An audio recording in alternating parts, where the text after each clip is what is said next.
Hey everyone, and welcome back. Today, we are diving deep into some Python fundamentals. We're talking about what data is and how you can get it from a user. But you know what? We're not just going to talk about it. We're going to play for it. So let's get right into it.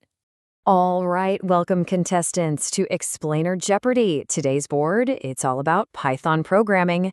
We've got 5 categories lined up for you. What are data types? Coding errors for $200.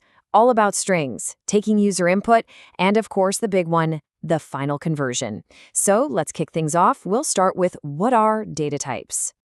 Okay, first category, what are data types? We're starting with the absolute fundamentals of Python.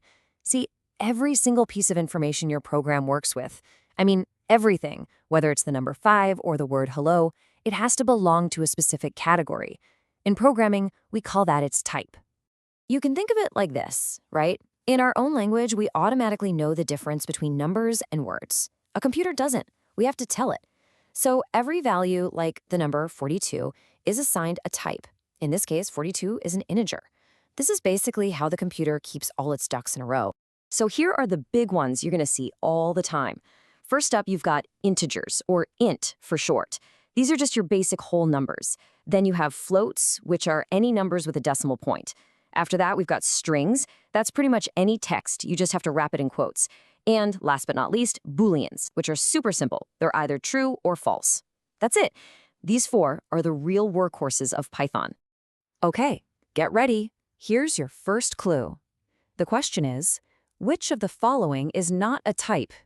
Is it boolean, none of these, 42, or int?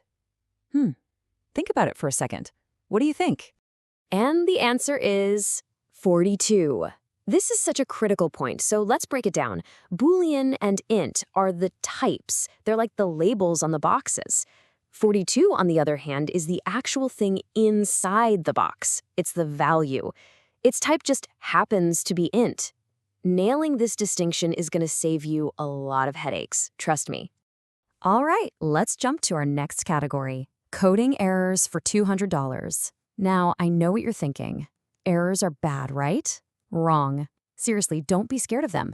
In coding, an error isn't you failing. It's actually the computer trying its best to tell you, hey, something's not quite right here. Let me give you a hint. And probably the most common error you'll ever run into, especially at the beginning, is something called a type error. It's exactly what it sounds like. It just means you tried to do something with one type of data, but Python was expecting a totally different type. Okay, check this out. It's a perfect example. Over on the left, the code is trying to draw a circle, but look at the radius. It's the word whoops, which is a string. Now, you and I know a radius has to be a number, and so does Python, so it just slams on the brakes. And what you see on the right is the result, a big old type error that tells you exactly what happened. But look closely at that error message. It's your friend, I promise. It's not just screaming error at you, it's a guide. See? It tells you the problem is on line 5, and then it says, hey, I expected a number here, but you gave me a string. It's literally giving you a treasure map to find and fix the bug. All right, you ready for the next clue? Based on what we just learned, which one of these options will not cause an error if you try to use it as a circle's radius? Take a look. What kind of number does a radius need to be? Did you guess 50.5? If so, you got it. A radius can totally be a decimal, a float, so that works just fine. Okay, awesome. Let's move on to our next category, all about strings. We've seen how they can cause trouble, but now let's see all the cool stuff they can do. So here's a fun little quirk of Python. We all know that 3 plus 5 equals 8. Simple math. But what happens when you try to add 2 strings together, like A plus B? You get AB. The plus sign is doing something completely different. So what gives? Well, you guessed it. It all comes back to their type. This has a fancy-sounding name, concatenation, but don't let the word scare you. It literally just means sticking strings together end to end. When Python sees that plus sign between 2 strings, it's not thinking about addition. It's thinking, okay, time to join these up. Here's a great practical example. On the left, we've got a variable called name, and we've stored the string Fred in it.